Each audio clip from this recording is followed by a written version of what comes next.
The Lebanese army announced that its forces have begun deploying to the southern Litani region in coordination with the United Nations interim force in Lebanon. Venezuelans celebrate Wednesday the 104th anniversary of the Bolivarian Military Aviation and the 32nd of the rebellion against Carlos Andrés Pérez's government on November 27, 1992. And the Mexican government warned Wednesday that the U.S. economy will be negatively impacted if President-elect Donald Trump follows through on his threats to implement his tariff policy.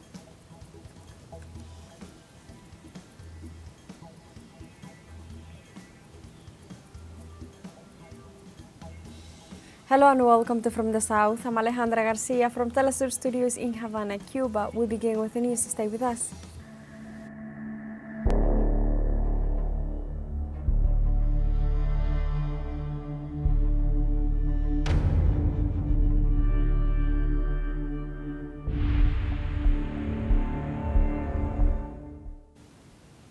The Lebanese army announced that its forces have begun deploying to the southern Litani region in coordination with the United Nations interim force in Lebanon.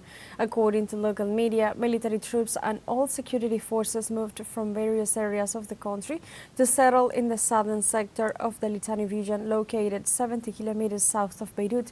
This move is part of the Lebanese government's commitment to implement United Nations Security Council Resolution 1701, which calls for a full cessation of hostilities between Israel and Hezbollah and stipulates the deployment of the army in the south.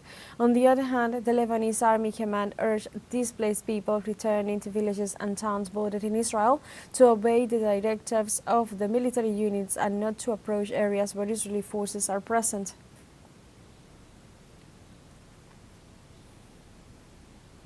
Lebanon's acting Prime Minister Najib Mikati said that work will begin on restoring security in areas south of the country. Today we begin the journey to rebuild what was destroyed, and we place our hope in the army to restore security in the south. We underline the government's commitment to implement UN Security Council Resolution 1701 in all its provisions. Lebanon's acting premier called on Israel to fulfill its part of the agreement in the occupied territories. We call for the Israeli enemy's commitment to the ceasefire decision and withdrawal from the territories it occupied, and we are fully confident that better days will come for Lebanon, provided we put aside our differences. In this regard, the Lebanese parliament called for the unity of all political forces in the country following the entry into force of the ceasefire from early Wednesday morning. The top government and parliament authorities urged the whole country to remain united and demanded the respect of the United Nations Resolution 1701 based on a ceasefire between Israel and Hezbollah. Prime Minister Najib Mikati affirmed that he is facing a historic national situation and it is a collective responsibility to maintain unity to guarantee the security of citizens. The Prime Minister also thanked the Speaker of the Parliament, Anniv, for his cooperation with the defense of the country against Israeli hostilities after months of bombing.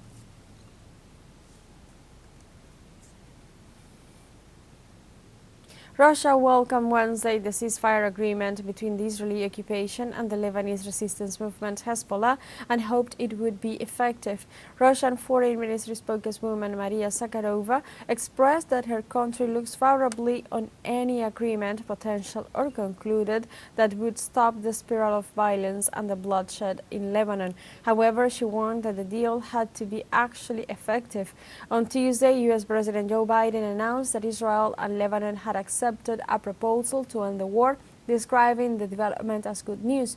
The ceasefire officially took effect on Wednesday at 4 a.m. local time.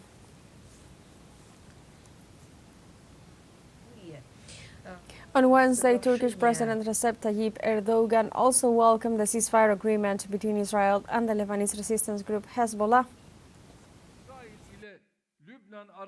We are pleased with the ceasefire agreement between Israel and Lebanon that came into effect this morning.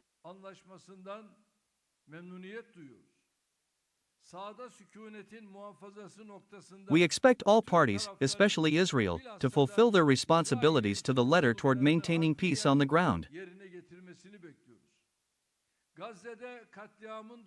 I say that, as Turkey, we are ready to contribute any efforts to stopping the massacre in Gaza and establishing a permanent ceasefire.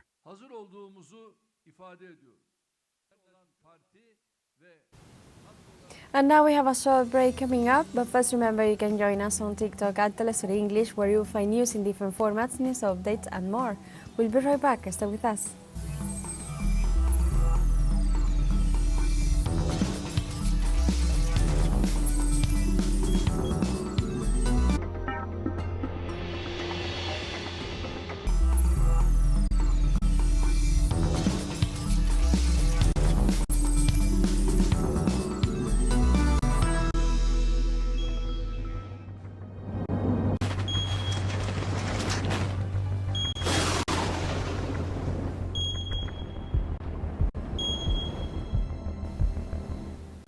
Welcome back.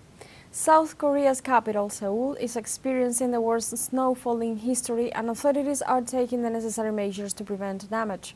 On Wednesday, South Korean President Yoon Suk-yeol urged relevant ministries to mobilize all available staff and equipment for snow removal to mitigate the risk of accidents and traffic congestion, and called for measures to improve access to public transportation. On the other hand, authorities warned that the heavy snowfall is expected to last until Thursday morning, so they are trying to quickly provide road and weather information to minimize the possible damage caused by the snow. The storm, which covered the Seoul metropolitan area and Gangwon province, is the largest ever recorded in November since modern weather observations began in 1907.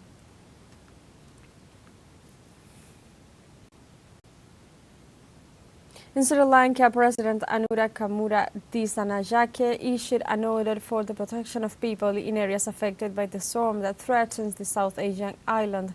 According to the Meteorological Department, a deep depression is expected to approach the east coast of Sri Lanka in a few hours, intensified a cyclonic storm. The president urged rescue officials to go to the affected areas and provide immediate relief services to the inhabitants of vulnerable localities, as well as to ensure shelter in safe locations. In this regard, he ordered state jurisdictions to allocate sufficient funds for relief efforts, especially to the northern and eastern provinces, as they are at high risk due to the depression that is on the verge of becoming a cyclone.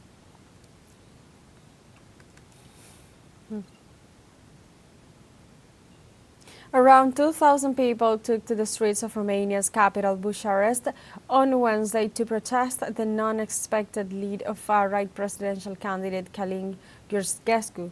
The demonstrators gathered at the Victory Square in the nation's capital, bearing European Union flags and banners reading, "The day we give in is the day we die," and "Better dead than fascist." With more than 99% of votes counted, ultranationalist Gheorghiu had secured 23% of the votes, followed by center-right candidate Elena Lascherny on the Save Romania Union and Social Democrat Prime Minister Marcel Ciolacu, who was the pre-election favorite. The latest count suggests Lascherny is narrowly ahead of the Ciolacu by around 2,000 votes and is likely to face Gheorghiu in a final run-off for the presidency on December 8th.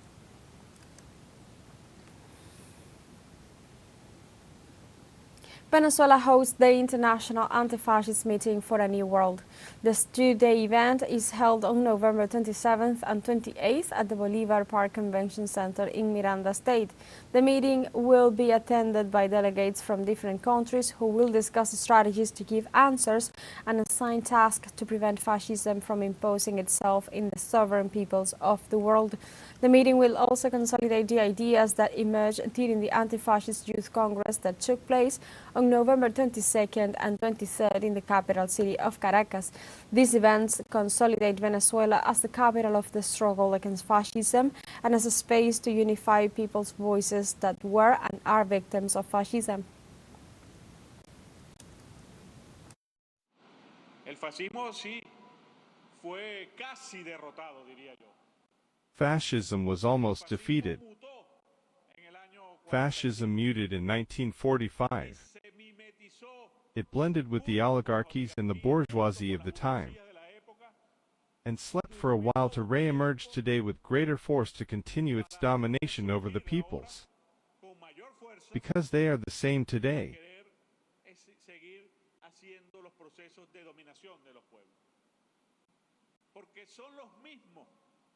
If we look at who are promoting fascism today, who are supporting fascism today, they're the same who encouraged it 80, 85 years ago.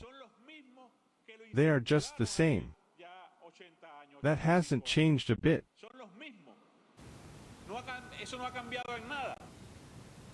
The top Venezuelan diplomat stated that fascism was but a tool of capitalism to keep exploiting the working class.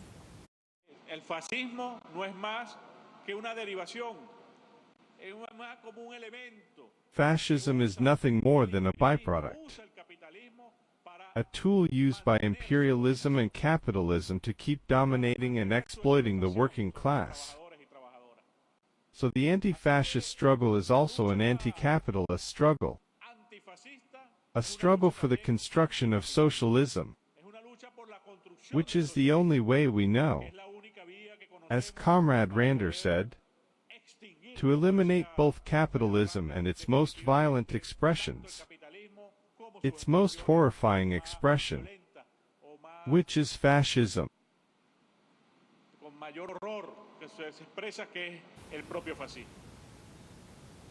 Venezuelans celebrate Wednesday the 104th anniversary of the Bolivarian Military Aviation and the 32nd of the rebellion against Carlos Andrés Pérez government on November 27, 1992. In the context of the celebration, the Defense Minister Vladimir Padrino López congratulated the officers of the Bolivarian Military Aviation and highlighted their anti-imperialist spirit and courage during the popular rebellion that changed the course of the country's history 32 years ago. On the other hand, Venezuelan President Nicolás Maduro thanked the Air Force for its work in protecting Venezuelan airspace and recalled that 32 years ago the Air Forces were refounded as a patriotic, revolutionary and deeply Bolivarian body.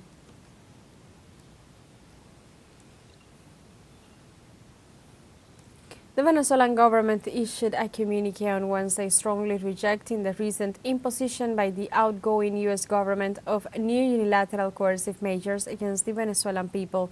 The statement stresses that the measures announced today are a desperate act of a decadent and erratic government which seeks to hide its resounding electoral failure and the grave social crisis in which it leaves the country with a new aggression against the noble Venezuelan people.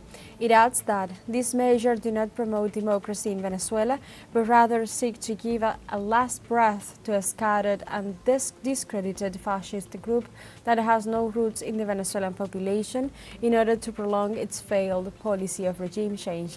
It also states, 4 months after the great popular victory, the Bolivarian government reaffirms its unwavering commitment to continue consolidating its democratic, participatory and protagonist model and strengthening its economy in the midst of constant unpunished aggressions.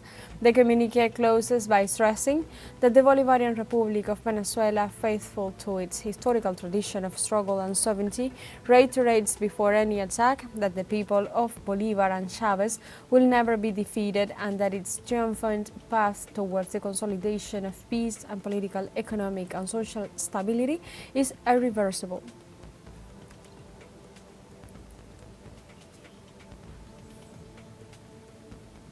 We have a second short break coming up, but before we invite you to visit our YouTube channel at teleSUR English, there you'll be able to rewatch our interviews, top stories, special broadcastings and more. Hit the subscribe button and activate the notification bell to stay up to date on the world's most recent events. Final short break, don't go away.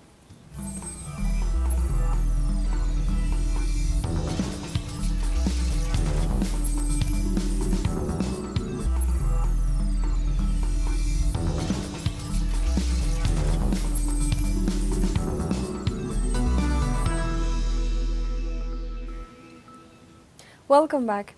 The Cuban people, together with President Miguel Díaz-Canel, paid tribute on Wednesday to the 8th medical students murdered by the Spanish colonialism 153 years ago. Students marched from the steps of the University of Havana to the location of the monument that commemorates the event. The young men were executed on November 27, 1871, after being unjustly accused of scratching the grave of a Spanish journalist. The incident occurred in the midst of a tense historical context when university students were persecuted in an effort to prevent them from participating of the anti-colonialist fight. The crime had a profound impact on society and is remembered every year as the students march to reinforce the Cuban Revolution promises of freedom and sovereignty.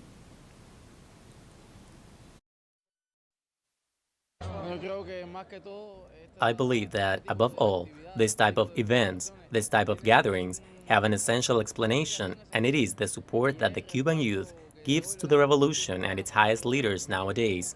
And the best way to show our support is by celebrating a date as important as today, where it is demonstrated once again the injustices committed in that colonial era, and many of them have been suffered by the Cuban people.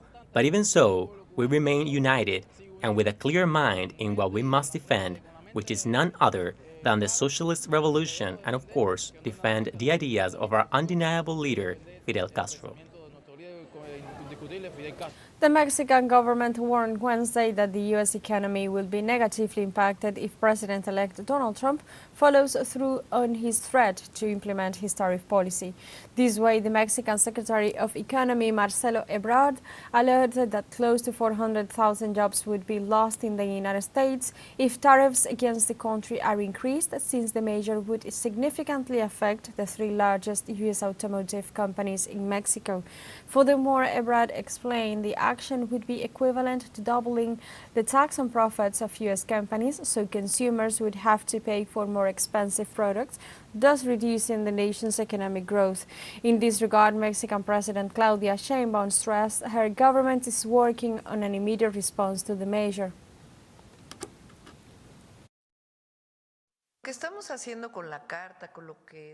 What we are doing with the letter, with the work that Marcelo, the Secretary of Economy, is doing, and that everyone is helping us with, is to put on the table the impacts that tariffs would have for the three countries that are trading partners. And as Marcelo explained, it would not only have an impact on Mexico, but also on the United States. It would have a great impact. Not only for the companies, but also for the consumer, for those who purchase a vehicle, which will have an immediate price increase.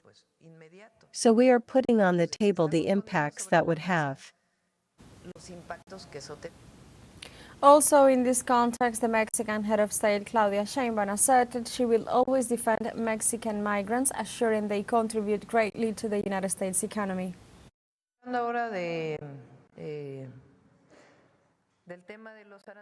We are now talking about the issue of tariffs. But we are also going to talk in this morning conference and in other spaces about what it would mean if there were deportations. How do Mexicans contribute to the United States?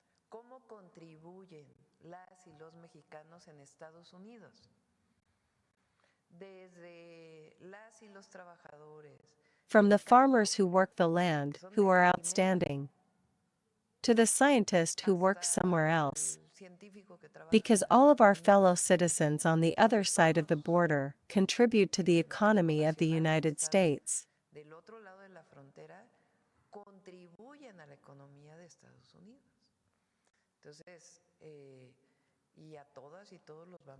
And we are going to defend and vindicate all of them, because we Mexicans are outstanding workers, as I said.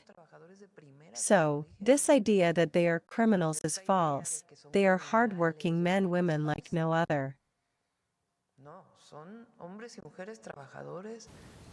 Authorities from dozens of countries seized 225 metric tons of cocaine in a 6-week mega operation where they unearthed a new Pacific trafficking route from South America to Australia.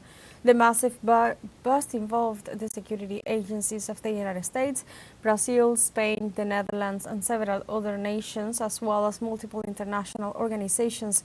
According to Colombian Navy official Orlando Enriquez Grisales, the seizure deprived drug cartels of more than $8.4 billion and confiscated a semi-submersible wood and fiberglass vessel on its way to Australia with 5 tons of Colombian cocaine.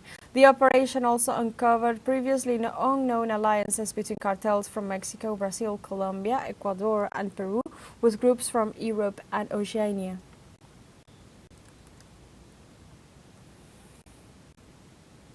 In Ecuador, the energy crisis continues despite the government's efforts to meet the country's energy needs during the month of December.